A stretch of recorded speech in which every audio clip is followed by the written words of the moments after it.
ஒரு பாராட்டு கூட்டம் இருக்கிறது. நம்மளை யார் பாராட்டுவா? நம்மளை யார் பாராட்டு? நம்ம அப்போ முதலமைச்சரும் இல்லை, அமைச்சரும் இல்லை, ஒன்றும் இல்லை. நம்மளை யார் பாராட்டுவா? நம்ம இல்லை ஏதாவது குவார்ட்டருக்கு மேலே 10 ரூபா போட்டு விற்று ஏதாவது கமிஷன் வாங்கி ஜெயிலுக்கு போயிட்டு வந்தாலும் ஏதாவது பட்டாசு வெடித்து பாராட்டுறதுக்கு வாய்ப்பு ஒன்றும் இல்லை. ஆனால் இன்னைக்கு செயலிருந்து வரும்போது எத்தனை ஆயிரம் பட்டாசுகள், எவ்வளவு மாலைகள், எவ்வளவு வெடிப்புகள். இங்கே செக்கிழுத்தவன் தியாகி இல்லை, தூக்கில் தொங்கினவன் தியாகி இல்லை. எனக்கெல்லாம் அவங்கெல்லாம் இப்போ என் பாட்டைங்கெல்லாம் கண்ணில் பட்டா நானே அடித்து கொண்டு வருவேன். உன்னை யார் உன்னை இதில் இந்த நிலைமைக்கு எங்களை தள்ளிவிடவா நீ போராடி சுதந்திரம் மட்டும் கொடுத்தா? நீ இங்கே நீண்ட காலமாக இந்த கம்யூனிச சித்தாந்தத்தில், இந்த திராவிட சித்தாந்தத்தில் இருந்தவர்கள், திராவிட சித்தாந்தம்லாம் திரையுலகில் இருந்த இந்த கம்யூனிசம் நம்ம முன்னோர்கள்லாம் நம்ம கற்றுக் கொடுத்தது என்ன தெரியுமா உனக்கு? கூத்தாடிப்பைய, சினிமாக்காரப்பைய, ஐயோ கூத்தாடிப்பைய, கவலையே சாக்கடை, இது இப்படியே பேசி பேசி எல்லாம் வெளியேறிட்டான். அந்த சாக்கடையில் உருண்டு பிறண்ட நாய் பண்ணி நரியெல்லாம் நாடாண்டுட்டு போயிட்டுது. இதுதான் இங்கே இருக்க பிரச்சனை. நீ செருப்பை இப்படி வச்சு நடந்துருக்கிறியா? குனிஞ்ச தண்ணி குடிச்சிருக்கிறியா? அதெல்லாம் நீ அனுபவிச்சிருந்தனா தெரியும். அப்போ அது பேசி பயன் இல்லை. அது சும்மா இது ஏதோ சொல்கிறாரு, இது ஏதோ பேசுகிறாங்க, இப்படிலாம் நடக்குமான்னு நீ இருக்க முடியாது தம்பி. அப்படிலாம் இருக்க முடியாது. விளையம் ஆவேசமாக சீமான் பேசுவார், கோபமாக பேசுவார், அப்படி பேசுவார், இப்படி பேசுவார்னு. வலி தம்பி, வலி. ஏசி அறையிலிருந்து சிந்திச்சு கட்சி தொடங்கின இல்லை, சிறையிலிருந்து சிந்திச்சு கட்சி தொடங்கினவனால அது அப்படி தான் இருக்கும். அது உனக்கு புரியாது. அந்த வலியை உணர்ந்தாதான் தெரியும். அவன் சொன்னான், அண்ணன் நீங்கள் வேறு இடத்துக்கு போயிட்டாலும் இதை விட்டு போயிடாத அப்படின்னு. அதெல்லாம் அப்புறம் சொல்கிறேன். ஆனால் ஏன் நான் இதை செய்கிறேன் அப்படின்னு, நம்ம காதலிச்சு நேசித்த பெண் வேற ஒருத்தர் கல்யாணம் பண்ணிட்டு போனாலும் எங்கே இருந்தாலும் நல்லா இருக்குன்னு நினைப்போம்ல. அது மாதிரி இந்த திரைத்துறையை தான் நேசித்து வந்து பல ஆண்டுகள் பட்டினியாக தெருவில் படுத்து, ஏவிஎம் சுடுகாட்டிலெல்லாம் படுத்து அப்படிலாம் கஷ்டப்பட்டு வந்தது. பல நாட்கள் பசியவே உணவை அருந்தி கொண்டு இப்படிலாம் இருந்தது இந்த திரைப்படத்தை துறையை நேசித்து தான். இப்போ என்னுடைய மனநிலை என் தம்பியில் பார்க்கும்போது எப்படி இருக்குன்னா, நான் சாதிக்க நினைக்கிறதையே, நான் வாங்க நினச்ச கப்பை என் தம்பியில் வாங்கும்போது அது ஒரு மகிழ்ச்சியாக இருக்குது. அதுதான், அதனால தான் என்னுடைய உணர்வை என் தம்பி எடுத்துட்டான். சரவணன்னு அவனை கொண்டாட தோணுது, கட்டி பிடிச்சிக்கிற தோணுது, அவ்வளோதான். அதுதான் இது. அது மாதிரி தான் இது. எப்படின்னா, தம்பி படத்தில் எங்கள் அப்பா மணிவண்ணனை ஒரு கதாபாத்திரமாக நான் வச்சுருக்கேன். அது எல்லாருடைய மனச்சான்றுக்கு அது ஒரு உருவம். அது நீங்கள் படம் பார்த்தீங்கன்னா தெரியும். எப்போ பார்த்தாலும் இந்த மாதவன் கதாபாத்திரத்தை அதை தூர நின்று இப்படியே பார்த்துக்கிட்டே இருப்பார். எங்கே இருந்தாலும் எல்லா இடங்கள்லையும். அவர் யாரோ ஒற்றன்பருக்கு நம்மளை கொலை செய்ய திட்டமிடாமல் இருக்குன்னா அவர் நண்பர்கள் சந்தேகப்பட்டு சுற்றி வளைக்கும்போது ஒரு பை வச்சுருப்பார், தோல் பை. இது கொட்டினா பெரிய பெரிய புரட்சியாளர்கள் புத்தகங்கள்லாம் கிடக்கும். பார்த்து இது பண்ணும்போது நீங்கள் யாரியா அப்படின்னோன்னா அவர் தள்ளி போய் கலங்கி சொல்ல, நான் தான்டா நீ, நான் தான் நீ. அவங்களுக்கு ஒன்றும் புரியாது. ஏன்னா நான் தான் நீ தான் என்ன இப்படி சொல்லிட்டு இருக்காரு. அப்படி நான் தான்டா. பேருந்தில் போகும்போது பொண்ணுகள் கைப்பிடிச்சி இழுப்பான், இடிப்பான், அடிக்கணும்னு தோணும். ஆனால் குடும்பமும் கோர்ட்டு குறுக்க வந்து நின்றும். எதுக்கு பிரச்சனைன்னு பேசாமல் இறங்கி போயிடுவேன். எல்லாரும் போனால் நானும் போனேன். ஆனால் நீ போகலடா, நீ தட்டி கேட்டா ஏற்று கேட்ட, நான் தான்டா நீ. ஏன்னா நான் நினைக்கிறேன் நீ செய்கிற, நான் நினைக்கிறேன் நீ செய்கிற. அதே மாதிரி ஒருத்தன் பரிசு எடுத்துட்டு ஓடுவான், பணத்தை பறிச்சுட்டு ஓடுவான், தட்டி இப்போ விரட்டி போய் பிடிக்கணும்னு தோணும். நமக்கு எதுக்கு பிரச்சனை, எல்லாரும் போனால் நானும் போயிட்டேன். ஆனால் நீ போகலை. அப்போ நான் நினைக்கிறேன் நீ செய்கிற, நான் தான்டா நீ. அப்போ என் உணர்வின் உருவமடா நீங்கிறான். அந்த கதாபாத்திரம் அப்படி அது செய்யும். இங்கே எல்லாருக்குமே பிரச்சனை அதுதான். யார் செய்கிறதுங்கிறதான் பிரச்சனை.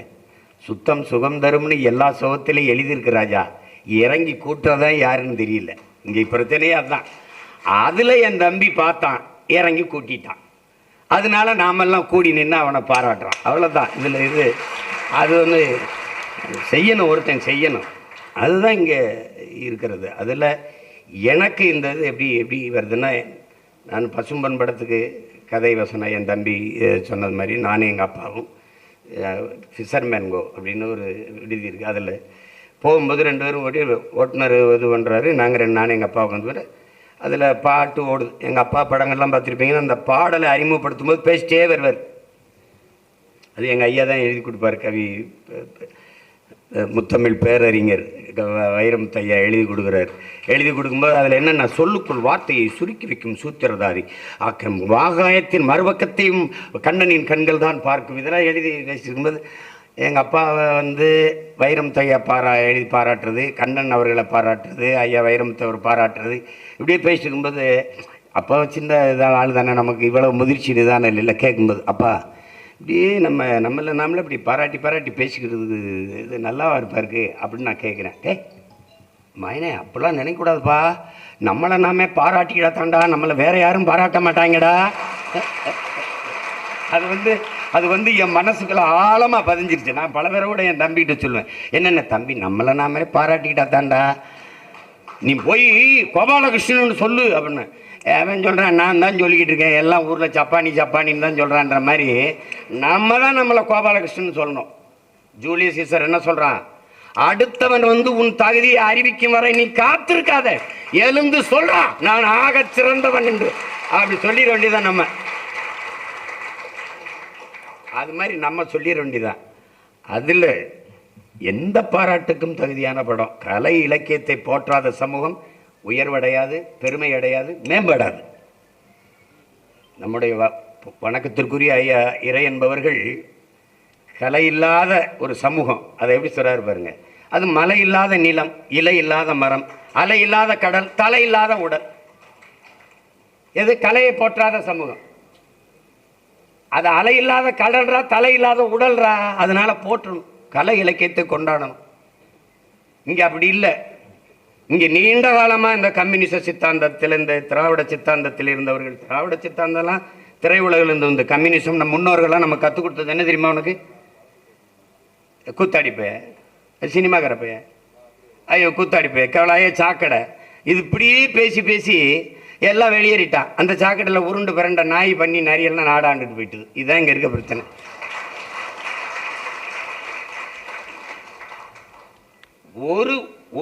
இந்த இதில் ஒரே ஒருத்தர் என் தம்பி ராஜமுருகன் குறிப்பிட்டார். அதில் நம்ம ஆள் மட்டும்தான்.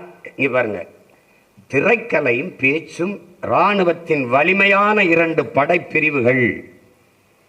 என்னை பக்கத்தில் நிற்க வச்சு சொல்றாரு, என் கையிலிருந்து வர துவக்கிலிருந்து வர தோட்டாவுக்கு என்ன வலிமை இருக்கோ அது உங்க வாயிலிருந்து வர ஒரு வார்த்தைக்கு இருக்கு.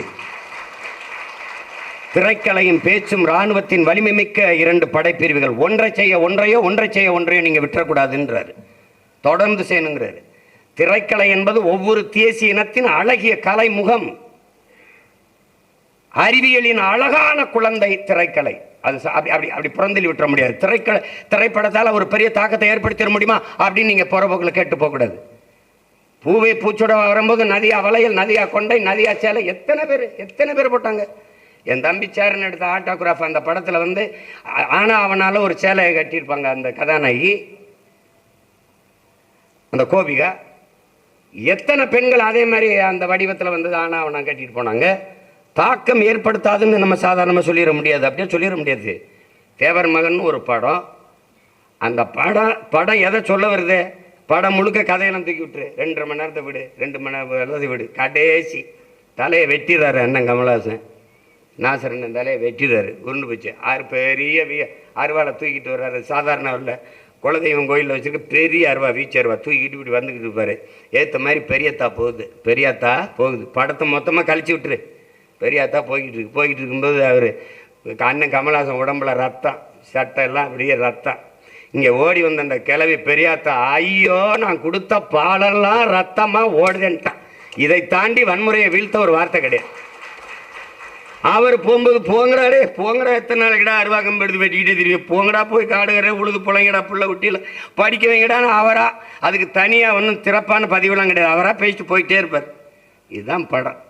இந்த படம் என்ன பாதிச்சிச்சு அப்படின்னு கேட்காத. எங்கள் அப்பா பாரதி ராஜா கருத்தம்மா படத்துக்கு அப்படி ராத்திரி படப்பிடிப்பு, எல்லாம் கூட்டம் ஊரே கூடி படுது. 5-6 பேர் அருவாக்கம் படம் தும்முடு உள்ள ஓடிக்கிட்டு கற்று ஓடுறான்.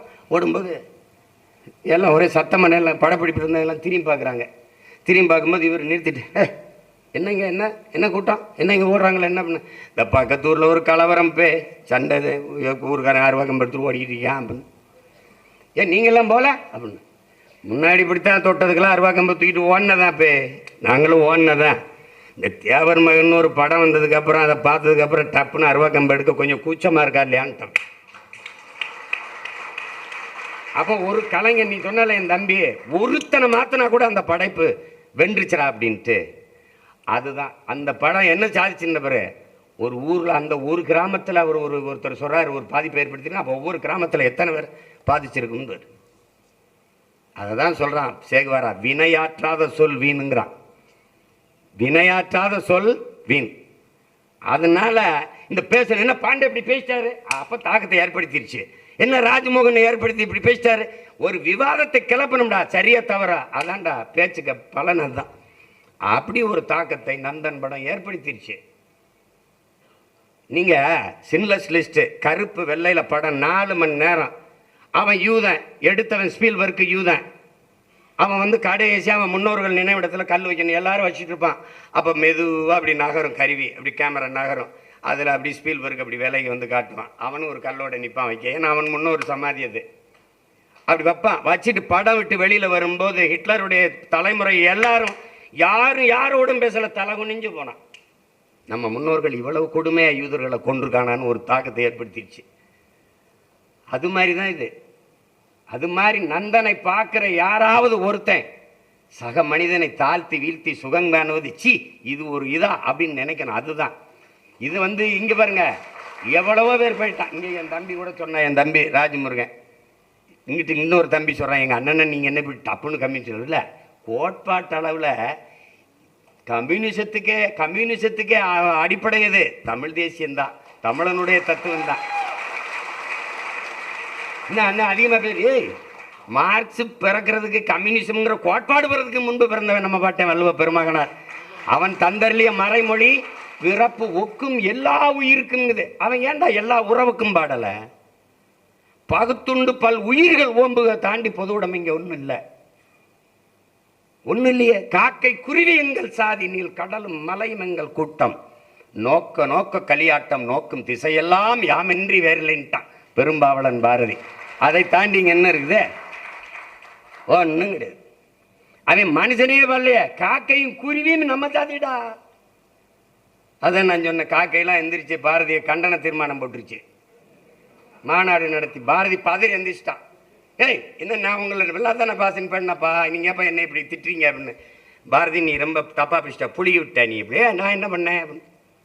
நாங்கள் எப்படி அவன் ஜாதியாக இருக்க முடியும்? ஒரு காக்க சத்தா 1000 காக்க கூடி கத்துவோமடா. நீ மொத்த இனமும் செத்ததுக்கு ஒரு பையன் நீ அழலடா. நீங்க எப்படா என் ஜாதியில பிறந்திருப்பீங்க, நான் எப்படா உங்க ஜாதியா இருக்க முடியும்? பாரதி வெக்கி தலை குனிஞ்சு மறுபடியும் போய் படுத்துட்டான்.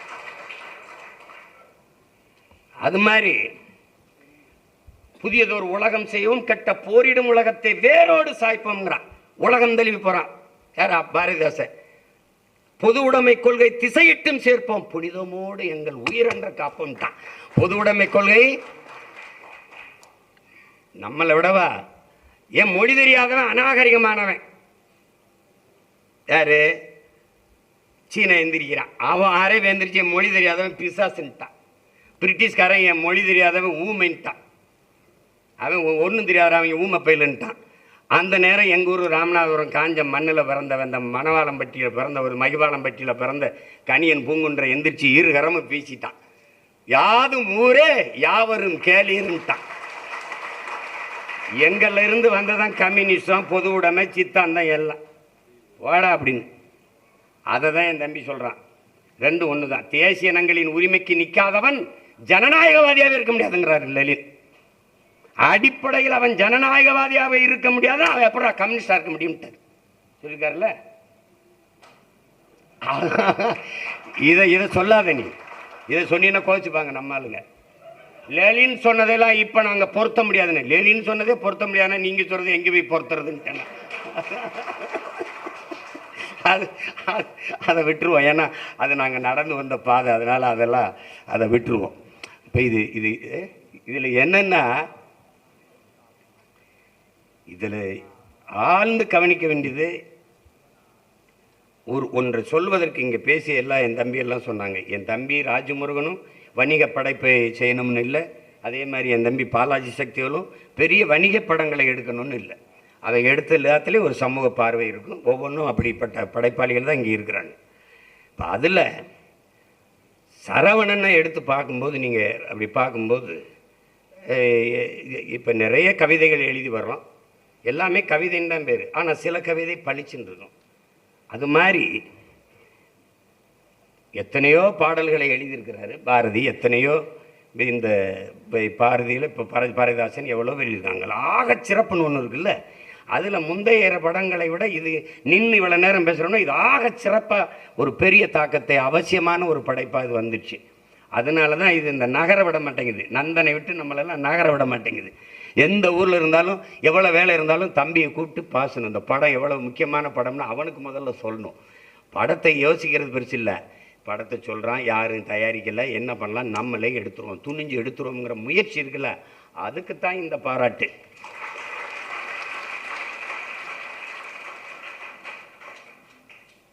அதுக்கு தான் இந்த பாராட்டு. நான் வந்து எங்கள் அப்பாட்ட மணிவண்ணன்ட்ட உதவி அந்த அசோசியேட்டாக வேலை செய்யும்போது அலுவலகத்தில் இனி ஒரு சுதந்திரம் படம் எனக்கு ரொம்ப பிடிச்சிருந்தது. இனி ஒரு சுதந்திரம் படம். அதில் வந்து எங்கள் அண்ணன் சத்யராஜ் ஒரு தாழ்த்தப்பட்ட இளைஞனாக இருந்து படித்து காவல்துறை அதிகாரி வந்து ஆசிரியர் இருக்குதுன்னு நான் உடையை கழட்டி போட்டு ஒரு டவுசரோடு போகிறோம். அந்த காட்சியெல்லாம் எனக்கு ரொம்ப பிடிச்சது, ரொம்ப பிடிச்சிருந்தது. அப்போ அதை அண்ணன் சிவகுமார் அவர்கள் விடுதலை போராட்ட தியாகியாக வருவாங்க. இதில் அந்த படத்தை பற்றி எங்கள் அப்பாட்ட பேசிட்டே இருக்கும்போது அவர் பாட்டுக்கு ஏதோ எழுதிக்கிட்டு இது பண்ணிக்கிட்டு அப்படியே கேட்டுக்கிட்டே இருந்தார். திடீர்னு ரொம்ப பேசுகிறானே அப்படின்னு, இவனை எப்படி நிறுத்துறதுன்றீங்க, வாடா வாடா அப்படின்னு கூட்டிகிட்டு போய் நூலகம், அவர் அலுவலகத்தில் இப்போ நூலகம் ஒரு இது பண்ணி படம் போட்ட ஒரு லேமினேட் பண்ண ஒரு இது இருக்குது, சீல்டு மாதிரி. அதை எடுத்து இந்தா நீ சொல்லி நேரம் பேசிட்டுன்றா, அந்த படத்தை எடுத்ததுக்கு இருக்கிற ஒரே ஒரு இது பெருமை இது ஒன்று தாண்டான்னு. அந்த படத்தை பாராட்டி ஐயா பாலச்சந்தர் கைப்பட எழுதின கடிதம். இவ்வளோ தாண்டா அந்த படத்தில் மொத்த பணம் போச்சுடா அந்த படத்தில். அவர் எழுதி இந்த பாராட்டு ஒன்று தான்னு. என்ன பாதில் நினைக்கிறீங்க? இது போதும்டா எனக்கு, அந்த படத்தை எடுத்ததுக்கு இது போதும். அப்படி பணம் எப்போ வேணாலும் சம்பாதிக்கலாம், அது எப்போ வேணாலும் சம்பாதிக்கலாம் அது.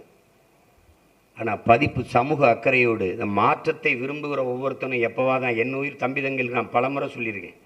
நம்முடைய ஐயா அப்துல் கலாம் அவர்கள் மேலதிகாரி கூப்பிட்டாருன்னு போயிட்டு அவர் வீட்டில் காத்திருக்கும்போது வரவேற்பறையில் இருக்கிறாரு, அதிகாரி மேலேருந்து இறங்கி வரலை.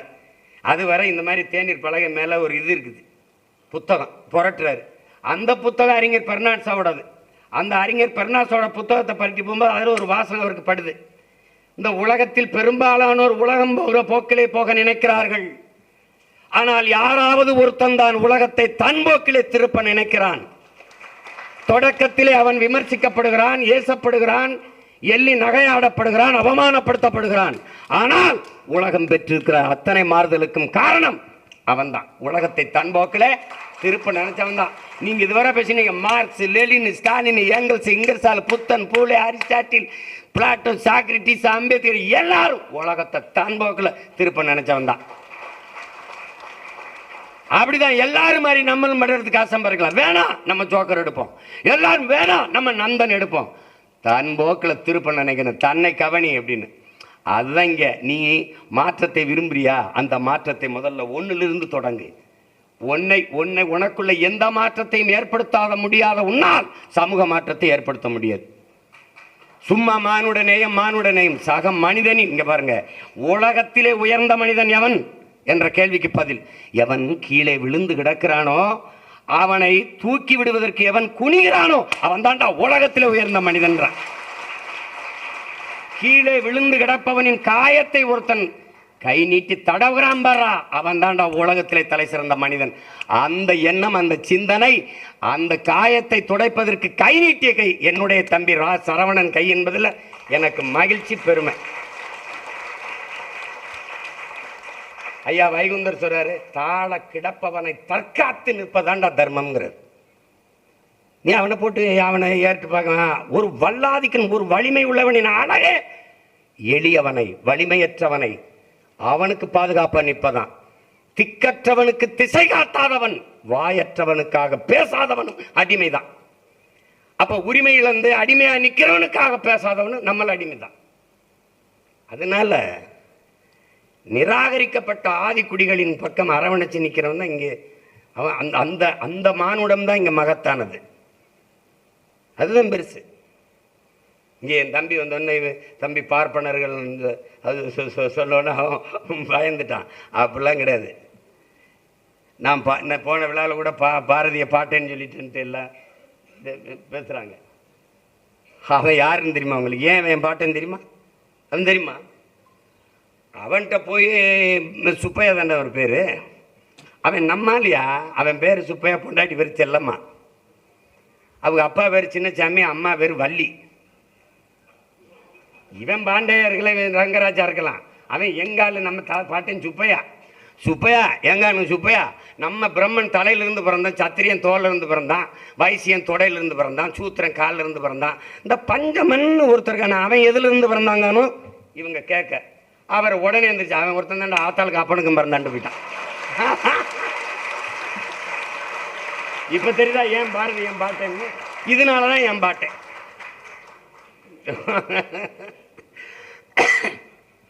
கழுத அக்ரஹாரத்துக்குள்ளே வரக்கூடாதியா. கழுதையை தூக்கிட்டு பாட்டு பாடிட்டு வந்துட்டாங்க. கனகலிங்கனும் பறையனை கூப்பிட்டாங்க. இன்னைக்கு வேட குளிரா இந்த பூணூலை போடுறேன், இன்னையிலேருந்து நீ ஐயன்டா போட. யாரா போட்டது? அங்கே சுப்பிரமணிய பாரதி போட்டான் பூணுன்னு போய் சொல்கிறான். அதனால தான்டா நம்ம பாட்டை பாரதிய கொண்டாடாத தமிழ் சமூகம் விளங்காதரா, விளங்காது, உருப்படாது. இவன் கைவிட்டுருவான். இவன் பாரதாசனை கைவிட்டான். ஏன்? வென்று வருவான் திராவிட காலைன்னு பாடும்போது எங்காலு அப்படி எங்காலு. ஆனா திருப்பி நறுக்குவோம் பகையின் வேர் சிறுத்தை பெருங்கூட்டம் நாம் தமிழர் நாம் தமிழர் என்று முரசரை வாங்கிட்டான். அதோட விட்டான். அதோட கதை கந்தல் ஆயிடுச்சு. அவர் எதிரி ஆயிட்டாரு. அப்படித்தான் பாரதி. பாரதி என்ன பாரதி அன்னைக்கு கூட என் தம்பிகிட்ட தெரியுது சரவணட்ட, என்னென்ன இன்னும் தூங்காமல் இருக்கீங்க அப்படின்னு. எங்கள் ஆளுகள்லாம் படுத்து கிடக்கிறா, நான் முடிச்சுக்கிட்டு இருக்க வேண்டியது இருக்குது. அதனால் அம்பேத்கர்கிட்ட போய் கேட்குறாங்க, எல்லா தலைவர்களும் தூங்கிட்டு இருக்கும்போது நீங்கள் மட்டும் முழிச்சு ஏதோ படித்து எழுதிக்கிட்டு இருக்கீங்கன்னு. அவங்க ஜனங்கள்லாம் முழிச்சுக்கிடுச்சு, அவங்க தூங்குறாங்க, ஏன் ஜனம் தூங்கி கிடக்கு, நான் முழிச்சுக்கிட்டு இருக்கேன்ட்டு. அது மாதிரி நம்ம பாட்டன்ட்ட போய் என்ன பாருது எல்லாம் பாடிட்டா, காதலை பாடிட்டா, வீரத்தை பாடிட்டா, அதை பாடிட்டா, எல்லாம் பக்தி பாடிட்டா. இது இந்த தாலாட்டு மட்டும் நீ பாடலையே அப்படின்னு. அது முடிச்சுக்கிட்டு இருக்கணும் தான் எனக்கு தூங்க வைக்க பாட்டு வேணும். இவன் தான் ரொம்ப ஆண்டுகளாக தூங்கிட்டு தான் இருக்கேன், பல ஆண்டுகளாக. இவனை உசுப்பத்தான் பாட்டு வேண்டி கிடக்குது. அதில் எதுக்கு போய் தாலாட்ட பாட சொல்கிறான்னு போயிட்டு அப்படி அவன் பாக்கள் முழுக்க எழுச்சி பாக்கலாக இருந்ததுக்கு காரணம் அதுதான். நந்தன் அது சாதியை தாடுது, அவர் கற்பனை என்னமோ சரவணையன் தம்பி கற்பனையில் ஒரு படத்தை எடுத்து நடக்குதப்பா, நடக்குது. இதெல்லாம் நடக்குதான்னா இன்னுமா அங்கே சாதி இருக்குன்னு கேட்டால் நீ வேற கிரகத்திலேருந்து இதை இறங்கி வந்திருக்கான்னு நினைக்கிறேன். நெல் எந்த மரத்தில் விளையுதுன்னு கேட்டில்ல, அந்த கூட்டத்தில் சேர்ந்திருக்கா நீ. உன்னையெல்லாம் நீ அறிவையும் ஆரையும் திரைப்படத்தில் பார்க்குறவனுக்கு உங்கள்கிட்ட ஒன்று நான் பேச்சு புரிய முடியாது. தம்பி, அறியாமல் இருக்கிறவனுக்கு போதிக்கலாம், பொறாமையில் இருக்கிறவனுக்கு ஒன்றும் பதிக்க முடியாது. நீ வா, கொஞ்சம் கீழே இறங்கு. ரெக்கையை கட்டி தேவதூதர்கள் மாதிரி பறந்துக்கிட்டு இருக்காத, கீழே காலை வை, எங்களோட பாரு, எப்படி இருக்குன்னு பாரு. அதை நீ புரிஞ்சுக்கிட்டே பேசணும். இதெல்லாம் இப்படிலாம் நடக்குமாங்க, இப்படிலாம் இருக்குதாங்க அப்படின்னு. இருக்குது. புரட்சியாளர் அம்பேத்கர் அவர்கள் அவர் என்ன சொல்றாரு பாருங்க. ஏய், அந்த இடத்துல கூட சொன்னேன், என் தம்பி சமுத்திரக்கனி பேசுகிற இடத்துல கொஞ்சம் முன்னாடினா நான் இதெல்லாம் சேர்த்து ஆடுகளை, கோயில்களில் ஆடுகளை தாண்டா பலியிடுகிறார்கள், சிங்கங்களை அல்லங்கிறாரு. இழந்து விட்ட உரிமைகளை பிச்சை கேட்டு பெற முடியாது, போராடித்தான் பெற்றாகணுங்கிறாரு. போராடித்தான் பெற்றாகணும். அதை தான் இந்த படம் போதிக்குது. நந்தன் படம் நீ இப்போ சொன்னல 2 வரி இல்லாதுன்னு. இப்போ என் படத்தில், தம்பி படத்தில் என்னென்ன படம் அப்படின்னு என்னென்னமோ எடுத்து பார்த்தேன். வன்முறையாளன்னு கட்டமைக்கிறான். இப்போ எங்கள் தலைவரை கட்டமைச்ச மாதிரி ஒரு அரச பயங்கரவாதத்தை எதிர்த்து தன் இன மக்களை தற்காக்க தூக்குன ஆயுதத்தை பயங்கரவாதம்ங்கிறான். அடிக்க ஓங்குகிற கைக்கும் தடுக்க நீட்டுகிற கைக்கும் வேறுபாடு இருக்குங்கிறது இந்த சமூகத்துக்கு புரிய வைக்கணும். அப்போ என்ன செஞ்சேன்? நான் செய்கிறது வன்முறை அல்ல, நான் சொல்வது மருத்துவம். இதயம் நோய்பட்டு போச்சுனால் அறுவை சிகிச்சை வன்முறையா? அது மருத்துவம். அதை தான் அவன் என்ன சொல்றான், என்ன செய்ய சொல்ற, இங்கே சைலன்ஸுங்கிறதே சத்தமாக தான் சொல்ல வேண்டியது இருக்குன்ட்டான். அதுதான் இந்த ஒரு உரையாடல் தான் படம். அது மாதிரி என் தம்பி இருக்கான் பாருங்க. இப்போ நந்தன் படம் என்னென்ன, செருப்பு அப்படி காட்டிக்கிட்டே வரேன். அவன் செஞ்சிருக்கலாமுங்க. எது முற்போக்கு, எது சீர்திருத்தம், எது மாறுதல்? இதாங்க மாறுதல். கோயிலை காட்டணும், நிற குடத்தோட வரணும், பொங்க பொங்க வரணும், அப்படின்னு பாலை கறக்கணும். இதெல்லாம் ஒரு ஒரு ஒரு ஒரு பழக்கம். ஆங்கிலத்தில் சென்டிமெண்ட்டாக படம் தொடங்குதுங்க. நல்லா ஓடுங்க, நல்லா ஓடிடும். இது ஒரு நம்பிக்கை, காசு போடுறவனுக்கு ஒரு நம்பிக்கை. ஆனால் செருப்பை காட்டுறப்ப செருப்பு பேசுதுங்க. இந்த ஒரு தனித்தா அதெல்லாம் இந்தியாவின் பிரசிடண்ட், இந்தியாவில் பிரசிடண்ட் ஆகலாம், எங்கள் ஊரில் பிரசிடண்ட் ஆகிறது நாங்கள் சொல்கிற ஆள் தான் ஆக முடியும். இதாங்க கருத்தியல், அதுதான் கருத்து. இப்போ காலு செருப்பு. ஒருத்தன் நான் சொல்கிற ஆளுன்னு மிதித்து செருப்பாக வச்சுருந்த ஒருத்தன் பிரசிடண்ட் ஆகி கேமரா இருக்குல்ல, கேமரா மேலே செருப்பாலே அந்த கருத்தை மிதிச்சிடறாங்க. இதாங்க படம். இதுக்கு முன்னத்தை ஏறு ஆபிரகாம் லிங்கன் அமெரிக்கன் பிரசிடென்ட்டு. அவன் தாழ்த்தப்பட்டவன், அவங்க அப்பையும் செருப்பு தைக்கிறவன். இவனை எப்படா கேவலப்படுத்துறதுன்னு ஒருத்தன் வாரான். வந்து இறங்கி ஆபிரகாம் லிங்கன் வெள்ளை மாளிகையில் இருக்கும்போது வந்து அங்கே வந்து அவரை கேவலப்படுத்திடணும்ட்டு இவர் செருப்பை கழட்டி போட்டு, இந்த செருப்பு உங்கள் அப்பா தச்சு கொடுத்தது, கொஞ்சம் பிஞ்சு போச்சு அப்படின்னோடனே, அப்படியா பிஞ்சு போச்சு இப்போ, அப்படியா கொடுங்க, கொடுங்கன்னு ஊசி நூல் எடுத்து தச்சு போட்டு பாருங்கள் எங்கள் அப்பா இறந்து எவ்வளோ நாள் ஆச்சு, அவர் தச்ச செருப்பு எவ்வளோ உறுதியாக இருக்குது பார்த்தீங்களா, எவ்வளோ உறுதியாக இருக்குது. நீங்கள் இதை போட்டுக்கிறீங்க, மறுபடியும் அந்த இங்கே வாங்க, நான் இங்கே தான் இருப்பேன், தச்சு தரேன்னு செருப்பால், அதே செருப்பால் அடிச்சு அனுப்பிட்டான். எப்படி? அதுதான் இந்த கருத்து இருக்கு பாருங்க, ஆபிரகாம் லிங்கன் பேசுனது. அதை தான் அந்த படம் சொல்லுது. எந்த கருத்து, எந்த செருப்பா நீ கருதினியோ, என் உரிமையை, என் உணர்வை, அதே செருப்பால பிரசிடண்ட் ஆகி வந்து கேமரா கீழே இருக்கு, கேமரா மேல செருப்புல மிதிச்சுட்டான் சச்சி, படம் முடிஞ்சிருச்சு. அதுதான் அது. நீங்க அது பாத்துங்க எப்படி. இப்ப அந்த படத்துல என்ன சுருக்கம் என்ன சொல்றாரு, ஆள்றதுக்கு தான் அதிகாரம் நினச்சிக்கிட்டு இருந்தோம்டா, வாழ்றதுக்கே அதிகாரம் தேவைப்படுது. இதுதான் படம். நீங்கள் இந்த சாதி என்னதான்னு சில பேசுவான், சாதியை பெருமையாக இருக்கும்பா, சாதி தான்பா. அது மறுபடியும் அந்த வாரியை போட்டுக்க பாருங்க. இதையெல்லாம் அண்ணல் அம்பேத்கர் கருத்துன்னு தான் நினச்சிக்கிட்டான். சாதிதான் சமூகம் என்றால் வீசும் காற்றில் விஷம் பரவட்டும்னு சொன்னது அண்ணல் அம்பேத்கர் தான். நிறைய பேர் அம்பேத்கர் அவர்கள் சொன்னது போலன்னா கடைசியாக எழுதுனது நம்ம கவிஞர் பழனி பாரதி அவர்கள். அதனால் அதை நான் திருப்பி அந்த கருத்தை பதிவு செய்கிறேன். இங்கே சரியானது வென்றே தீரும்னு போட்டேன். அது என் தம்பி படத்துக்கு நான் போட்டது. சேகுவாரா சொன்னது சரியானது வென்றே தீரும்னு. ஏன் என் தம்பி சரவணன் நான் தூக்கி கொண்டாடுறேன்னா, அவனுக்கு முன்னத்தி ஏறுனேன். அதை என் தம்பி நான் அண்ணன். எப்படி அண்ணன்? நான் தம்பி படத்தை எடுத்துட்டேன், படம் எடுக்க காசு இல்லை, தயாரிப்பாளர் எங்கன்னு தெரியல. என் தம்பி மாதம் கொண்டு இழுத்து விட்டு எங்கே போயிட்டான், தயாரிப்பாளர் அமெரிக்காவில். அப்பப்போ எங்கள் மாமா தமிழ் முழக்க சாமியில் மீது 10,000 20,000 30,000 கொடுப்பாரு. அதை வச்சு படத்தை எடுத்து முடிச்சிட்டோம். படம் ஓடிடுச்சு.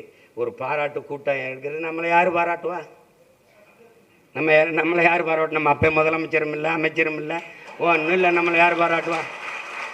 நம்ம இல்லை ஏதாவது குவார்ட்டுக்கு மேலே 10 ரூபா போட்டு விற்று ஏதாவது கமிஷன் வாங்கி ஜெயிலுக்கு போயிட்டு வந்தாலும் ஏதாவது பட்டாசு வெடித்து பாராட்டுறதுக்கு வாய்ப்பு ஒன்றும் இல்லை.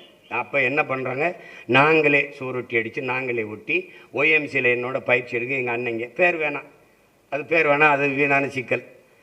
அவங்க பேரில் இப்போ சொல்ல வேணாம். அவங்க வந்து தம்பி ஒரு படம் எடுத்துக்க, அவனுக்கு ஒரு பாராட்டு விழா அப்பன்னு சொல்லிட்டு அப்போ அவங்களாம் நடத்துனாங்க. அன்னைக்கு எனக்கு 2 அண்ணங்க 3 அண்ணங்க இருந்தாங்க. இன்னைக்கு என் தம்பிக்கு நான் ஒரு அண்ணன் இருக்கேன், பாராட்டுறேன், அவ்வளோதான். அந்த அண்ணங்க பணத்தில் வலிமையாக இருந்தாங்க, இந்த அண்ணன் மனத்தில் வலிமையாக இருக்கேன், பாராட்டுறேன், அவ்வளோதான். வேற ஒன்றும் இல்லை. நம்மளால் முடிஞ்ச என்ன பாராட்டு, நல்ல பாராட்டணும். பூமி தாய் ஒரு பந்தயம் 9 முறை எழுந்து விழணும், 10 முறை எழுந்து விழணும். 9 முறை எழுந்துட்டான், 9வது முறை விழுந்து கிடக்கிறான், கீழே கிடக்கிறான். அவனால் முடியலை. இந்த பூமி தாய் நெத்தியில் முத்தமிட்டு, எழுந்துரு மகனே எழுந்துரு, ஏற்கனவே நீ 9 முறை எழுந்தவன் தானேன்னு எழுப்பி விடுறான். அப்படித்தான் நம்ம பிள்ளைகளை ஆறா உன்னால் முடியும்டான்னு சொல்லணும். அதனால தான் இந்த பாராட்டு நிகழ்வை நம்ம நடத்துகிறோம். சாதி என்னென்ன சாதி அவ்வளோன்னா, சாதி மானுட சமூகத்தின் மிகப்பெரிய ஒரு எதிரி, பிளந்து பிரித்து தள்ளிடுது. குறிப்பாக அதில் நமக்கு தமிழ் சமூகத்திற்கு இவ்வளோ பெரிய வீழ்ச்சிக்கு காரணம் சாதி தான். இதெல்லாம் பாருங்கள், இருட்டறையில் உள்ளதடா உலகம், சாதி இருக்கின்றது என்பானும் இருக்கின்றானே தமிழான்னு வருந்தி பாடிட்டாரு புரட்சி பாவலர் பாவேந்தன் பாரதிதாசன். அதை யோசிச்சு பாருங்க. தமிழுக்கு அமுதென்று பேர், அந்த தமிழ் இன்பத்தமிழ் எங்கள் உயிருக்கு நேர்னு பாடிய புரட்சி பாவலன் சாதி ஒழித்தல் ஒன்றுன்னு தான் முதல்ல பாடுற. அப்படி தமிழ் வளர்த்தல் ஒன்று, சாதி ஒழித்தல் மற்றொன்றுன்னு பாடியிருக்கலாம். சாதி ஒழித்தல் ஒன்று, நல்ல தமிழ் வளர்த்தல் மற்றொன்று. பாதியை நாடு மறந்தால் மற்ற பாதி துலங்குவதில்லை. சாதியை பிணிப்பற்ற தோலை பாருங்க, சாதி பிணிப்பற்ற தோலே சாதி கடந்த அந்த ஏரி நல்ல தண்டமிழ் நீரை ஏற்கும், சாதி பிணிப்பற்ற தோலே தண்டமிழ் வாளை தூக்குங்கிறார். அது எவ்வளவு பெரிய கொடியதுன்னு நீங்க பார்த்துக்கணுங்க. உங்களுக்கு ஒன்று சொல்றேன் பாருங்க, இங்க எப்படி தமிழ் சமூகம் வந்து வீழுதுன்னு பாருங்க. அதிகாரமற்று அடிமையா எப்படி நிற்குன்னு பாருங்க. தமிழன் எவன் வந்தாலும் சாதி கேட்பான், நோய். தமிழன் இல்லாத யார் வந்தாலும் அப்படியே தலைமை ஏற்பான், அது பெரிய நோய். நீங்க தமிழ் சமூகத்தில் பெரும்பாலான சமூகம் இங்கே இருக்கிற பெரிய சமூகங்களில் சாதிய பாகுபாடு இருக்கு. இந்த சமூகம் இந்த சாதியை நிறுத்தின இந்த சாதி வாக்கு செலுத்தாது, இந்த சாதியை நிறுத்தின இந்த சாதி வாக்கு செலுத்தாது. அப்படிங்கும்போது தமிழர்களுக்கு என்று அரசியல் வலிமையோ அதிகார வலிமையோ வராதனால உரிமை இழந்து உணர்வை இழந்து உரிமை இழந்து உடைமை இழந்து உயிரை இழக்கிற நிலைக்கு தள்ளப்பட்டுருச்சு. இப்போ எப்படி பிளக்குன்னு பாருங்க. ராமேஸ்வரம் மீனவன் சுட்டு வீழ்த்தப்பட்டு செத்தால் நாகப்பட்டினம் கன்னியாகுமரி மீனவன் அழுவதில்லை. இங்க என்னென்ன பிரச்சனை? விவசாய பிரச்சனை விவசாயி தான் பார்த்துக்கணும். போக்குவரத்து தொழிலாளி தான் போராடணும். ஆசிரியர் பெருமக்கள் ஆசிரியர் தான், மருத்துவர் தான், செவிலியர் தான் போராடணும். அங்கதான் நாங்க வீழ்ந்தோம் என்று தெரிந்த பிறகு எழுந்தோம் என் உடன் பிறந்தார்களே. அங்கதான் என்ன, இது மீனவன் பிரச்சனை இல்லை, மாணவன் பிரச்சனை இல்லை, உழவன் பிரச்சனை இல்லை, இது என் இனத்தின் பிரச்சனை என்று எழத் தொடங்கினான். அன்னைக்குதான் இந்த சிக்கலை கவனிக்க ஆரம்பிச்சான். பிளந்து பிரிச்சு தள்ளிரும், உன்னை வலிமேற்றவன் ஆக்கிறோம். அது சாதி. இப்ப என்னதான் செய்யலாம்? ஒரே பார்வைதான் என் உடன் பிறந்தார்களே. நந்தன் திரைப்பட விழாவில் கூட இதை நான் பேசல. ஒரே பார்வைதான், புதிதா ஒன்றும் வகுத்துக்காத. அண்ணல் அம்பேத்கர் சொன்னதுதான், நான் யாருக்கும் அடிமை இல்லை. இதை நல்லா எழுதிக்க, இதை வச்சுக்க, கவனத்தில் வச்சுக்க. அதுபோல எனக்கு யாரும் அடிமை இல்லை. இவ்வளவுதான் நீ ஏற்றுக்கொள்ள வேண்டிய கோட்பாடு. ஐயா பெரியார் சொன்னதை நல்லா கேட்டுக்க. தான் உயர்ந்த சாதி என்று எண்ணிக்கொள்கிற பெருமக்களே, உங்களுக்கு கீழே தாழ்ந்த சாதி யாரும் இல்லை என்று எண்ணிக்கொள்ளுங்கள். அவ்வளவுதான். சமூகத்தில் எந்த பிரச்சனையும் கிடையாது. அவ்வளவுதான். நீ செருப்பை இப்படி வச்சு நடந்திருக்கிறியா? குனிஞ்சு தண்ணி குடிச்சிருக்கிறியா? அதெல்லாம் நீ அனுபவிச்சிருந்தனா தெரியும். அப்போ அது பேசி பயன் இல்லை. அது சும்மா இது ஏதோ சொல்கிறாரு, இது ஏதோ பேசுகிறாங்க, இப்படிலாம் நடக்குமான்னு நீ இருக்க முடியாது தம்பி. அப்படிலாம் இருக்க முடியாது. விளையம் ஆவேசமாக சீமான் பேசுவார், கோபமாக பேசுவார், அப்படி பேசுவார், இப்படி பேசுவார்னு. வலி தம்பி, வலி. ஏசி அறையிலிருந்து சிந்திச்சு கட்சி தொடங்கணும் இல்லை, சிறையிலிருந்து சிந்திச்சு கட்சி தொடங்கினவனால அது அப்படி தான் இருக்கும். அது உனக்கு புரியாது. அந்த வலியை உணர்ந்தாதான் தெரியும். அப்போ அது எப்படின்னு பாரு. ஆனால் அம்பேத்கருடைய கோட்பாடை ஏன் நம்ம அம்பேத்கரை ஒரு சாதிய குறியீடாக சொல்கிறத நம்ம ஏற்கலை? எங்கள் தாத்தா முத்துராமலிங்கத்தை ஒரு சாதிய குறியீடாக சொல்கிறத ஏன் நம்ம எதிர்த்து மறுக்கிறோம்? அது காரணம் இருக்குது. இதே ஐயா வைத்தியநாத ஐயர் தெரியும், வரலாறு தெரிஞ்சவங்களுக்கு. கோயிலுக்குள்ள நுழைய போராட்டத்தில் பல சாதிகள், ஒடுக்கப்பட்ட தமிழ் சாதிகள் உள்நுழை கோயிலுக்குள்ளே போகக்கூடாதுங்கும் போது நீங்கள் சொல்கிற ஐயர் வைத்தியநாத ஐயர் எழுதி கூட்டிகிட்டு போகிறார், உள்ள கோயில் நுழைய போராட்டத்தை நடத்துகிறார். எல்லா பயிலையும் எதிர்க்கிறான், ஒரு பயம் ஆதரிக்கல. ஒரே ஒருத்தன் தமிழ்நாட்டில், ஒரே ஒருத்தன், ஐயரே நீங்க கூட்டிட்டு போங்க, நான் உங்க கூட வர, எவன் எதிர்க்கிறான்னு பாக்குறேன்னு சொன்ன ஒரே ஆள் நம் தாத்தா தெய்வ திருமகன் முத்துராமலிங்க தேவர் தான்.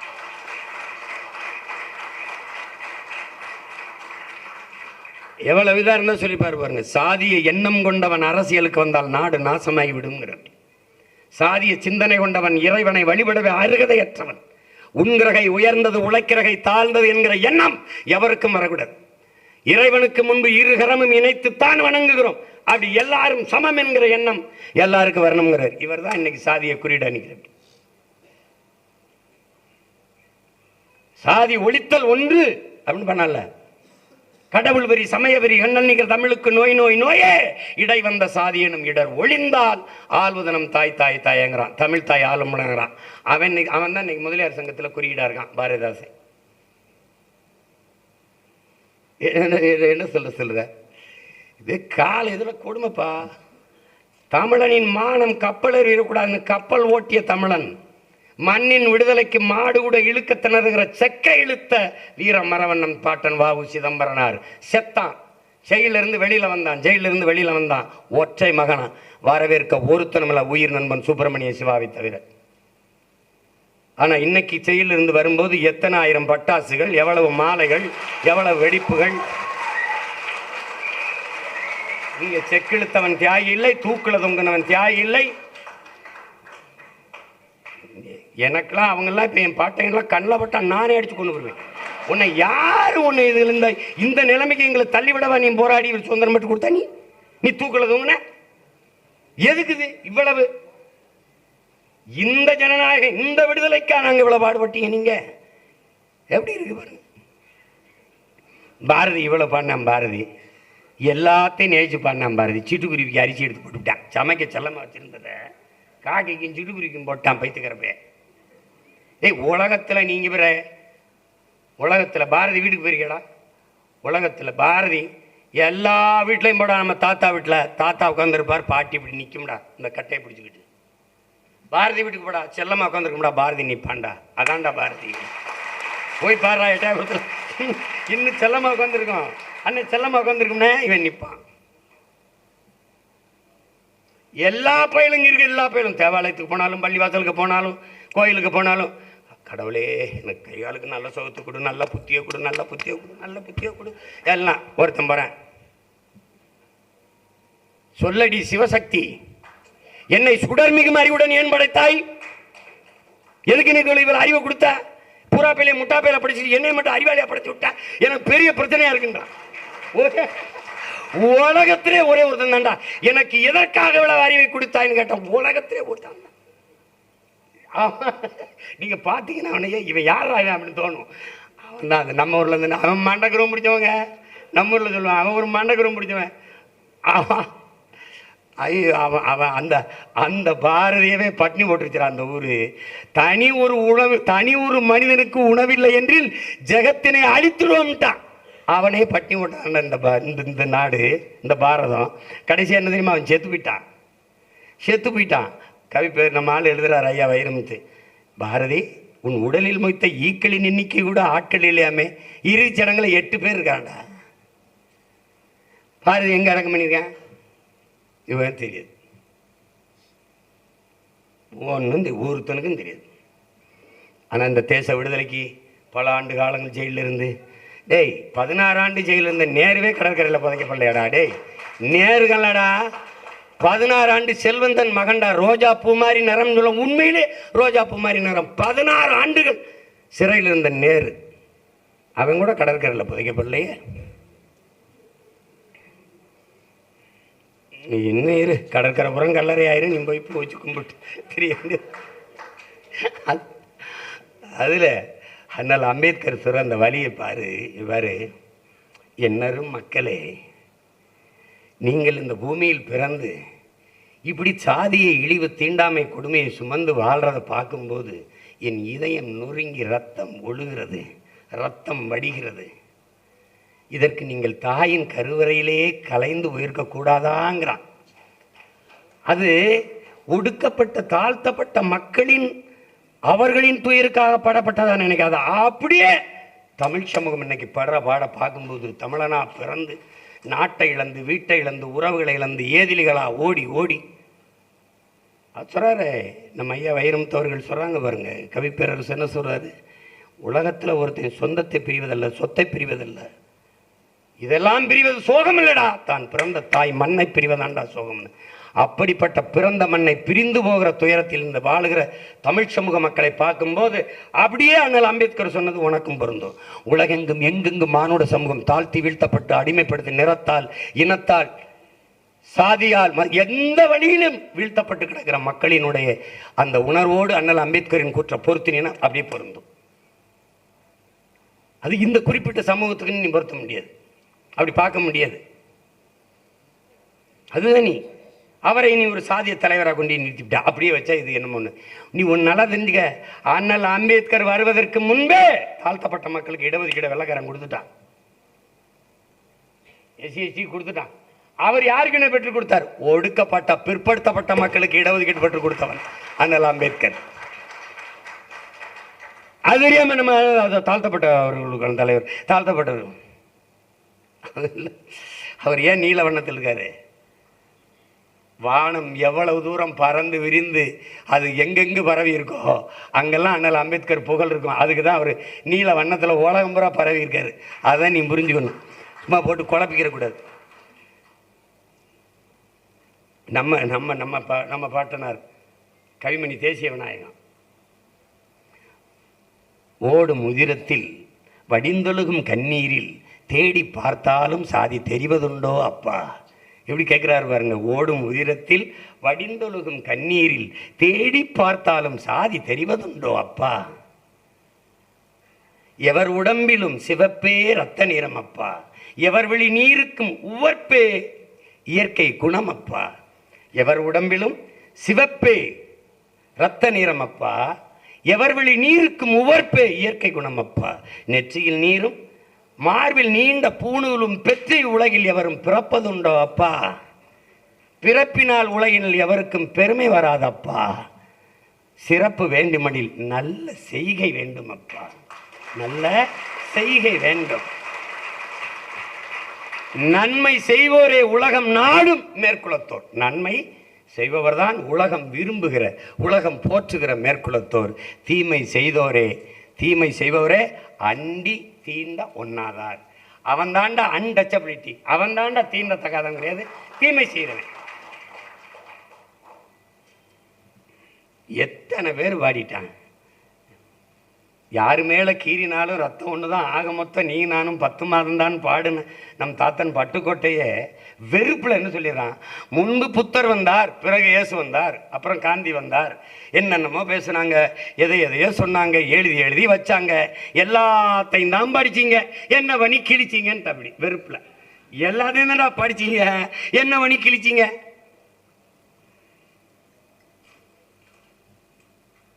அதனால நந்தன் இவ்வளவு நேரம் ஒரு படத்தை பற்றி பேசுவதற்கு பொருள் தருது பார்த்தியா. சும்மா உட்காந்துக்கிட்ட அவர் நல்லா பண்ணிருக்காருங்க, அவர் இது பண்ண.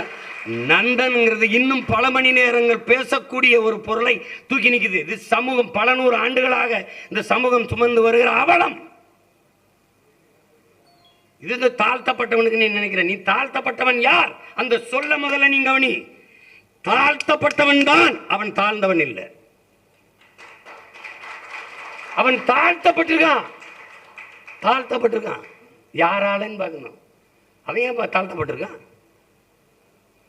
அந்த இடத்துல ஒரு நிமிர்வு நமக்கு தேவைப்படுது. என் உடன் பிறந்தார்களே, என் உயிருக்கு நீவர்கள் தேவைப்படுது. பெருமைக்குரியவன் தமிழன்.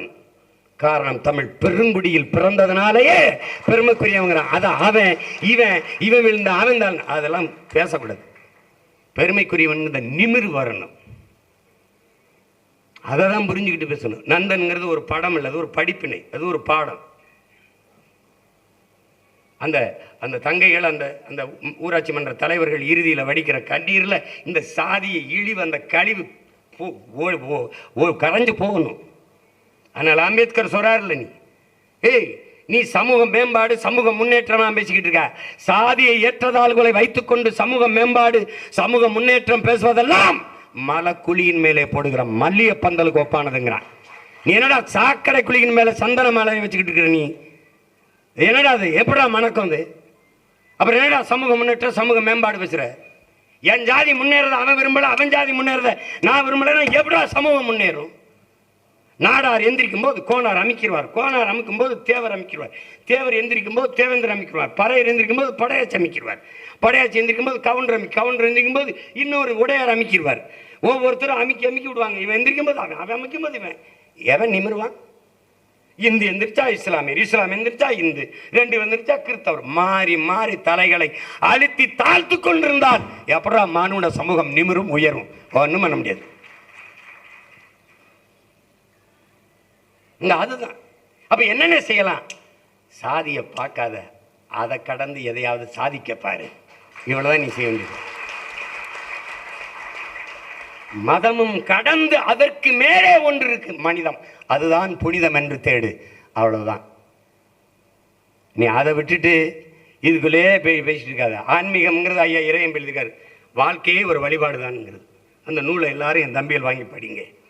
அன்புதான் அதன் வாசல். ஆன்மீகம் அன்புதான் அதன் வாசல், கருணை அதன் வரவேற்பறை, முதிர்ச்சி அதன் முற்றம், தியானம் அதன் வழிபாடு அறைங்கிறார், வழிபாட்டு அறைங்கிறார். இவ்வளவுதான் ஆன்மீகம். அன்பும் கருணையும் வச்சுக்க, தானா முதிர்ச்சி வந்துடும். ஆன்மீகம்னா என்ன என்ன அவர் அவர் அதிலே எழுதி வர்றாரு, எவ்வுயிரை பார்த்தாலும் தன்னுயிரோட பொருத்தி பாடுறா. வனத்து பூச்சி பாத்தியா, தேளை பாத்தியா, கொடிய பாம்பை பாத்தியா, இலைய பாத்தியா, செடியை பாத்தியா, மரத்தை பாத்தியா, தன்னுயிர் போல் எவ்வுயிரையும் நேசி. இதுதான் தண்ட ஆன்மீகம். அப்படி நேசிக்க சரியாயிடும். நீ அதை விட்டுவிட்டு நீ உயிர்மை நேயம்லாம் பேசிவிட்டு எல்லாம் பேசிட்டு வாடிய பயிரை கண்டபோதெல்லாம் வாடினுங்கிற வள்ளலார் வாரிசு, இவன் தாழ்த்தப்பட்ட சாதி, என் தெருவுக்குள்ள வரக்கூடாது, இவன் வீழ்த்தப்பட்ட சாதி, என் கோயில்குள்ள, இதெல்லாம் என்னது இது, என்னது இது? அதைத்தான் நந்தன் சாடுது. இன்னைக்கு நேத்து இல்லை, நந்தனுங்கிற பெயரே மிக பொருத்தமானது. அப்ப இது நீண்ட காலமாக தமிழ் சமூகம் தூக்கி வருகிற ஒரு தீண்டாமை இழிவு. அதை வருகிற தலைமுறைகளாவது இதிலிருந்து விடுபடணும். இப்போ நீங்கள் பார்த்தீங்கன்னா என்னை கேட்பாங்க, சாதி ஒழித்தல் தான் சமூக விடுதலை, சாதி ஒழித்தால் தான் தமிழ் தேசியம் வரும். அது சரிதான். இங்கே இருக்கிற கோட்பாடு எப்படின்னா சாதி ஒழிப்பு, தன் சாதி தவிர பிற சாதி ஒழிப்பு, இதான் இங்கே இருக்கிற சாதி ஒழிப்பு. என்றைக்கு ஒரு மகனுக்கு ஒரு மனிதனுக்கு சாதி மத உணர்ச்சி சாகுதோ அன்னைக்கு தான் தமிழன் என்கிற தேசிய இன உணர்ச்சி பிறக்கும். நீ சாதியாக இருக்கும்போது நான் இந்த நாடார், நான் செட்டியார், நான் கோனார், நான் இவர் தேவர், நான் தேவேந்திரர், நான் முதலியார் பிள்ளை இப்படிங்கிற எண்ணம் இருக்கிற வரை உனக்கு தமிழன்கிற இன உணர்ச்சி வராது. இப்போ அதுக்கு சான்று நான் சொல்கிறேன், நல்லா கேட்டுக்க. ஈழத்தில் நம்ம மக்கள் செத்து விழும்போது வன்னியரில் ஒரு 500 பேர் செத்தான், தேவரில் ஒரு 10,000 பேர் செத்தான்னு செய்தி வந்தா என்ன தமிழ்நாட்டில் நடந்திருக்குன்னு வரும். ஆனால் செய்தி எப்படி வந்துச்சு? தமிழர்கள் செத்தார்கள், யாரோ வேற்றுக்கிரகவாசிகள். பாலச்சந்திரன் 11 வயது சிறுவன் 5 குண்டுகளை வாங்கி என் அன்பு தம்பி செத்து கிடக்கும் போது அவன் படையாட்சி மகனாவோ, கவுண்டர் மகனாவோ, தேவர் மகனாவோ, நாடார் மகனாவோ, கோனார் மகனாவோ, அல்ல இந்த மண்ணில் இருக்கிற ஏதாவது ஒரு சாதியை சார்ந்த மகனாக இருந்திருந்தால் என் சாதிக்காரனை எப்படா சிங்கள சுடுவான் அப்படின்னு போராட வந்திருப்பான். ஆனால் அவன் தமிழ் பிள்ளையாக செத்ததால் தனியாக கிடந்தான். இதான் இங்கே இருக்கிறது. இந்த சிக்கலை நீ இதை புரிஞ்சுக்கிட்டீங்கன்னா இங்கே வர்றது, ஐயா காப்பா அரவானான் தமிழன் ஏன் அடிமையானான் நூலை பல முறை நான் பரிந்துரைச்சிட்ட படிச்சுக்கிட்டேன். பெரிய காரணம் இல்லடா, ஒன்று தமிழனுக்கு போர்க்குணம் இன்மை. அதுக்கு அவரே சொல்கிறார், முதலில் பண்பட்ட இனம் போர்க்குணம் அற்று போயிடும். 13 தலைமுறைக்கு ஒரு தடவை மரபணு மாறிடுது. இது பல மூத்த இனம்னால மரபணு மாறிடுச்சு, போர்க்குணம் அற்று போயிடுச்சு. போர்க்குணம் அற்றுச்சுன்னா என்னென்னா, இப்போ அங்கே பிரச்சனை எதுக்குப்பா, நமக்கு எதுக்குப்பா வம்பு, எதுக்குப்பா பிரச்சனை, இந்த ரொம்ப படித்தவன் நாகரிகமானவங்கிறது நீ பார்த்துக்க. அண்ணா நகர், அசோக் நகர், இந்த மாதிரி கேட்க நகர் உயர்ந்த குடிகள் இருக்கும்ல, அடுக்ககங்கள் இருக்கும்ல, வீடு புறா கூடு மாதிரி ஜோடி ஜோடியாக இருக்கும். ஒரே கதவை, இந்த வீடு கதவு இருக்குது, இந்த வீட்டு கதவு இருக்குது, அந்த வீட்டு கதவு இருக்குது, இந்த வீட்டு கதவு இருக்கும். இத்தனை அடுக்ககத்தில் போய் 65 வயசு ஆத்தாவை போய் கால் தடுத்து நகை திண்டு போயிருக்காங்கன்னா அப்போ சுற்றி இருந்தவனா என்னடா பண்ணான்னு கேட்டீங்கன்னா பதில் இல்லை. வீடுகள் இணைந்திருக்கு, இல்லங்கள் இணைந்திருக்கு, இதயங்கள் இணைந்து ஒன்றா இருக்கானா இல்லைங்க. இங்க பிரச்சனை தான். இது நல்லா கவனிச்சுக்க. இப்ப நீ போய் தண்ணியை போட்டு சலம்பல் பண்ணு, நீ போய் அந்த இடத்துல அடுக்ககத்தில் பெரிய இந்த படித்தவர்கள் பெரிய வேலை செய்கிற உயர்ந்த குடிமக்கள் இருக்கிற இடத்துல போய் அப்படின்னு சத்தம் போடு. டப்பு டப்புன்னு கதவு ஜன்னலை பூட்டிக்கிட்டு லைட் விளக்கு அணைச்சிட்டு படுப்பானே முடிய 10 பேர் இறங்கி யாரா என்னடா இங்கே ஒருத்தன் கேட்டா எனக்கு அங்கிருந்து அழைச்சி பேசு, கேட்க மாட்டான். ஆனா நீ அப்படியே வா, எங்க கிராமத்துக்கு வா, அங்க ஒரு வீடு, அங்க ஒரு வீடு, அங்க ஒரு வீடா இருப்பான். ஒரு சத்தங்க நாய் குலைச்சா டப்புன்னு விளக்கு எடுத்துட்டு, முனியாண்டி என்ன நாய் குலைக்குது, என்னது? ஒன்றும் மருமையை வெளியூர்ல இருந்து வந்திருக்காரு, அதானே சரி அண்ணே நீங்க வேணா வாங்க சோதிச்சு ஒன்னா பாருங்க. தம்பி சொன்ன மாதிரி தான் இந்த இதுல எங்க ஊர்ல இருக்கு வா காட்டுற மாதிரி எங்க ஊருக்கு வா காட்டுறேன். ஒரு தனித்தனியா வீடுகள் இருக்கு, இதயங்கள் இணைந்திருக்கு. ஓடுனா ஓடி வந்துருவான். இங்க அப்படி இல்லை. எதுக்கு சொல்றேன்? பண்பட்டுட்டானா, படிச்சுட்டானா, நாகரிகம் அடைஞ்சிட்டானா, தெருவுக்கு வரமாட்டானா. அதான் பிரச்சனை. அடுத்தது என்ன சொல்றாரு? பண்பட்டது போர்க்குணம் மற்ற போயிடுச்சு, தன்னிடத்தில் இருப்பதை விட பிறரிடத்தில் இருப்பது உயர்ந்ததுங்கிற எண்ணம். வெள்ளக்காரன் உனக்கு ஒரு பழமொழி சொல்றான்டா, ஆல் த கிளிட்டர்ஸ் நாட் கோல்டுங்கிறான், மின்னுவதெல்லாம் பொன்னல்லங்கிறான். உனக்கு ஒரு பழமொழி சொல்லிருக்காண்டா, இக்கரைக்கு அக்கறை பச்சைன்னு. நீயே பச்சையில தான் நிக்கிற, ஆனா ஓம் பச்சையை விட அந்த பச்சை பெரிய பச்சையை தெரியுது. இப்ப இதை மாத்திரம்டா, எக்கரைக்கு இக்கரையே பச்சைங்கிறம்டா, அதான் நம்ம கோட்பாடு. அப்ப நீ என்ன பண்ற? மின்னுவதெல்லாம் பொன்னல்லங்கிறான் அவன், நீ இக்கரைக்கு அக்கறை பச்சைங்கிற. அவன் நீ டைம் இஸ் கோல்டுங்கிறான், அவன் நேரம் பொன் போன்றது இல்லை உயிர் போன்றதுங்கிறான். இது ரெண்டுக்கு இருக்க வித்தியாசம் தான். அப்ப இது எதை கவனிக்கணும் பாரு, எங்க கொண்டு நிறுத்திடும் பாரு. இந்த சாதி இழிவு, இந்த தீண்டாமை, கொடுமை, இந்த பிளவு என்ன பண்ணோம்னா தமிழ் சமூகத்தை கூறுவத்து போயிட்டு உனக்கிட்ட இருக்கிறத விட பிறர் இடத்துல உயர்ந்ததுன்னு நினைச்ச. அதனால என்ன பண்ற? உன் தாய்மொழியை விட அடுத்தவன் மொழி ஆங்கிலத்தை அறிவென்று நினைத்தாய். இது மாதிரி அடுத்தவன் மொழி எப்படா உனக்கு அறிவாகும்? அதை நீ ஒரு தடவை கூட சிந்திக்கல. வெளிநாட்டில் வேலை கொடுத்துருக்கிறது உன்னுடைய இங்கிலீஷுக்கு இல்லை, உன்னுடைய கணினி பொறியியல் அறிவியல் அறிவுக்கு தான். இங்கிலீஷ் அவனோட நீ நல்லா பேசிட போறியா? போட்டு குழப்பிக்கிறது. அந்த இடத்துல விழுந்த. அடுத்தது கடைசிக்கு வர்றாரு, அளவு கடந்த திரை கவர்ச்சிங்கிறாரு.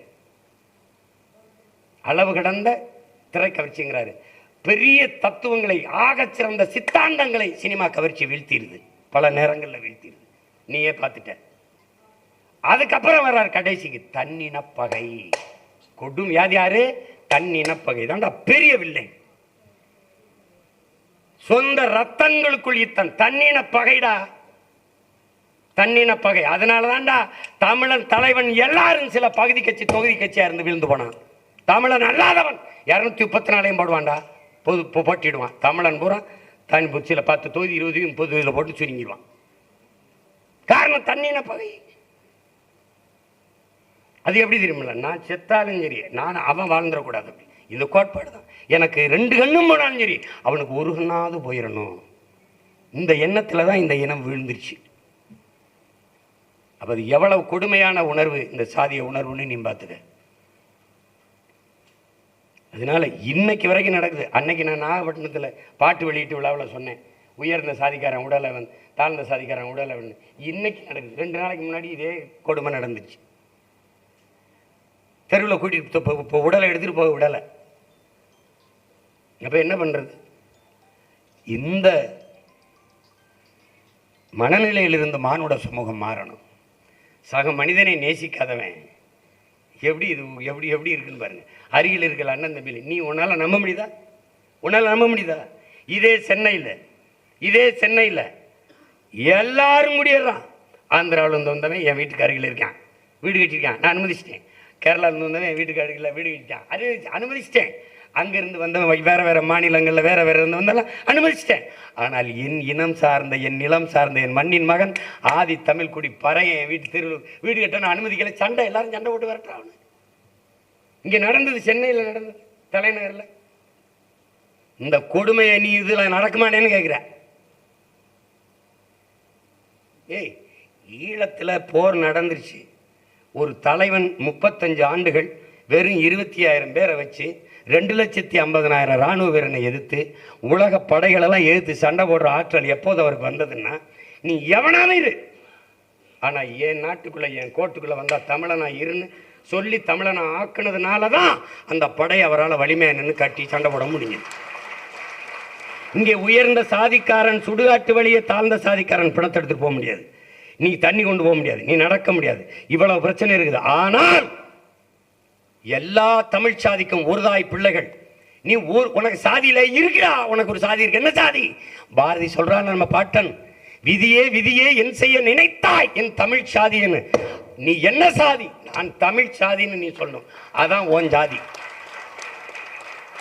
அந்த சாதியில் இருக்கிற நீ ஒவ்வொருத்தரும் செத்து புணமா போன பிறகும் தனித்தனி சுடுகாட்டில் படுகிற. மார்ச் என்ன சொல்கிறான்? மதம் ஒரு அவின்கிறான். ஐயா பெரியார் என்ன சொல்கிறாரு? சாதி மதம்டே சாராயங்கல்லு குடித்தா போது தெளிஞ்சிடும்.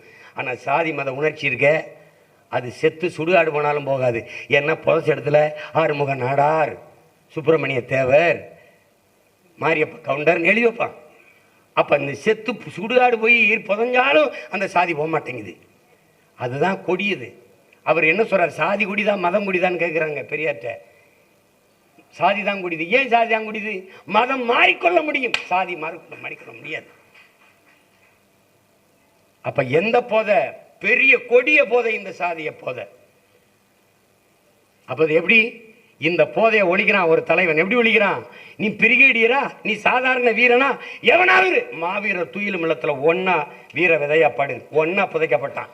அதை உருவாக்கினான் ஒரு தலைவன். அதனாலதான் அவ்வளவு பெரிய இராணுவங்களை, உலக வல்லாதிக்கத்தை 20 நாடுகளின் துணை கொண்டுதான் இறுதி போரில் விடுதலை புலிகளை வீழ்த்தினோம் என்று சொல்கிற அளவிற்கு வெறும் 26,000 வீரர்களை வைத்துக்கொண்டு வீரத்தமிழ் மரபுகள் வைத்து சண்டை செய்ய முடிஞ்சதென்றால் சாதிய உணர்ச்சியை முதல்ல தலைவன் சாகடிச்சான். அதனாலதான் வெல்ல முடிஞ்சது. இங்க அப்படியே பாய் எவ்வளவு கொடியதுன்னு பார்த்துக்க. நீ வலிமையற்று நீ இந்த உணர்வு சாதி இங்கே திட்டமிட்டு ஊட்டப்பட்டது. உடன் பிறந்தவனே, சாதிய மத உணர்ச்சி திட்டமிட்டு ஊட்டப்பட்டது. மொழி இனப்பற்று சாகடிக்கப்பட்டு சாதிய பற்று ஊட்டப்பட்டது. அதனாலதான் இங்க பிரச்சனை. உள்ளாட்சி தேர்தலில் பாரு, அவர் என் தம்பி அந்த கதையை எழுதுறதுக்கு தஞ்சாவூருக்கு போனேன், பிரசிடெண்ட்டை பார்க்க போனேன், ஊராட்சி மன்ற தலைவரை. அங்கே போன போது தேங்காய் உரிச்சிக்கிட்டு இருந்தார். ஆனால் பழைய பிரசிடெண்ட், அப்போ தான் அது தனி தொகுதியாக மாறுது. அதுக்கு முன்னாடி இருந்த பிரசிடெண்ட் தான் கையெழுத்து போடுவார், பணத்தை எடுப்பார். அதை தான் எடுத்துக்க. அதான் என் தம்பி பாலாஜி சக்திகளுடைய கதாபாத்திரம். இங்கே எல்லாம் சமமாக தெரியும் தம்பி, ஆனால் சமம் இல்லை. இந்த உலகத்தில் ஒரு தத்துவம் சொல்றான் பாருங்க. உலகெங்கிலும் மனிதர்களுக்கு ஒரே பிரச்சனை தான்டா, ஒரே பிரச்சனை தான். என்ன பிரச்சனை? சரிபாதி மனிதனுக்கு வயிறை குறைக்கணும், சரிபாதி மனிதனுக்கு வயிறை நிறைக்கணும். இதான்டா பிரச்சனை. இது ஒண்ணுதான் பிரச்சனை. இதை நம்முடைய பெரியவர் அண்ணன் தமிழரசன் எப்படி சொல்றாரு? பானை, இது பானை, பானை ஒண்ணுதான், பானை ஒண்ணு. ஆனா அது ஒண்ணு இல்லை. எப்படின்னா, கொளுத்த பணக்காரன், அரசியல்வாதி, அதிகார திமிரில் இருக்கிறவன் வயிறெல்லாம் பானையின் வெளித்தோற்றம் போல ஊப்பி பிதுங்கி இருக்குது. ஆனால் உழைக்கு மக்கள், வேளாண்குடி மக்கள், பஞ்சாலை தொழிலாளர்கள், அன்றாடங்காட்சியல், தினக்குடிகள், எங்கள் வயிறு பானையின் உள்பக்கம் போல ஒட்டி இருக்குது. ரெண்டும் சமமாடா? பானை ஒண்ணுதான்டா, ஆனா ரெண்டும் சமம் இல்லைங்கிறார். அப்படிதான் இந்த சமூகம் சிதறி கிடக்குது. அப்ப நான் பிரசிடென்ட் ஆயிட்டேன், ஆனாலும் கொடியேற்ற முடியாது, உட்கார நாற்காலி இல்லைன்னா அது எவ்வளவு பெரிய வலி என்பதை சகோதரத்துவம், சமத்துவம், ஜனநாயகம் எல்லாம் பேசுகிற நாட்டில் வாழ்கிற மக்கள் சக மனிதனை மதிக்கலைன்னா என்னன்னு நீ பார்த்துக்க. அதைத்தான் இந்த படம் சாடுது. அதில் படத்தை எடுத்த என் தம்பி சரவணனுக்கு எவ்வளவு பாராட்டினாலும் தாகும். இன்னைக்கு அண்ணன்